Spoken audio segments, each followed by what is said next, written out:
Hey class, let me learn selection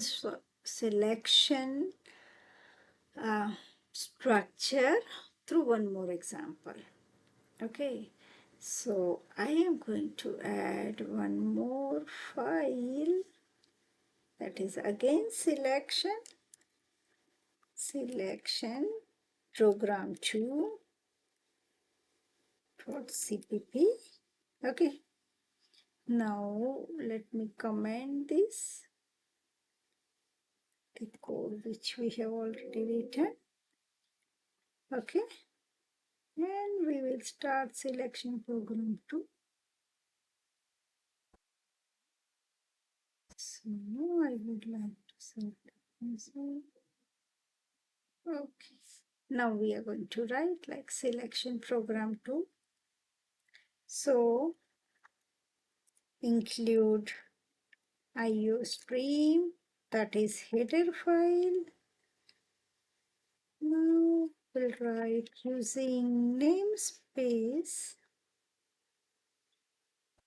std, standard namespace, our main function from where execution will start, right? I'm sorry. Okay. Yeah. Right, button 0. Okay. So now we are talking about selection structure with use of if and else. Okay. So if and else. Now make sure that if and else are keyword in C++. Okay. Which are useful to perform selection search. Okay. Now let me write our code. We want to write the code with use of if else to find maximum number from two numbers. Okay. So we'll write find maximum number from two numbers with use of selection structure. So let me create two numbers first of all. So int number 1 and number 2. Let me read the value of number 1, read the value of number 2. Okay. Now we want to select on the base of the condition like which one is the maximum number. So here we have written a condition with use of if keyword. If is a keyword, means while I want to use, while I want to perform selection structure, for me it is compulsory to use if keyword or if word. Okay, we cannot use any other word instead if. And that's why in C++ it is called a keyword. When you want to perform selection, you should use if. Okay, so we have written if number 1 is greater than number 2. So if in the condition, if number 1 is greater than number 2, we must say that, okay, then if this condition is true, we will say that maximum number is number 1. Okay.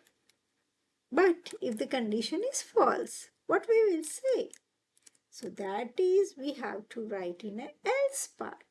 So if this condition is false, means number 1 is not greater than number 2, then number 2 should be greater than number 1. So in else part, we are printing that maximum number is number 2. Okay, so what we are doing here? We want to find maximum number from two numbers.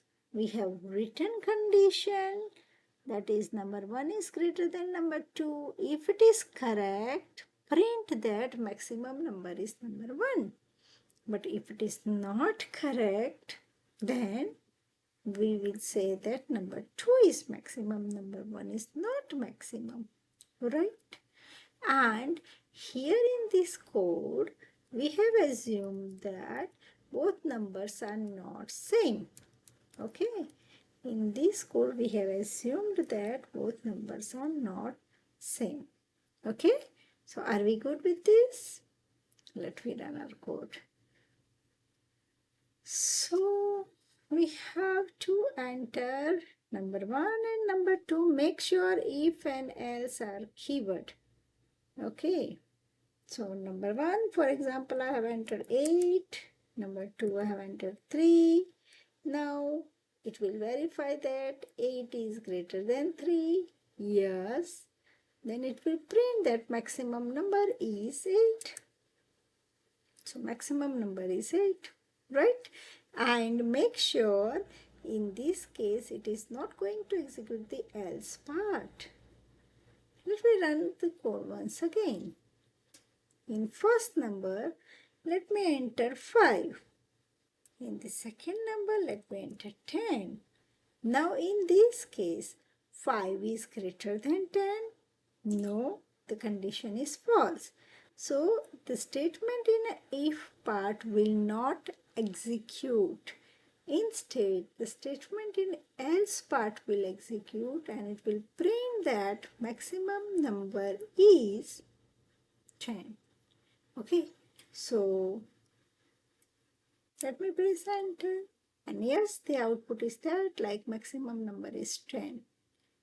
I hope you are good with selection structure.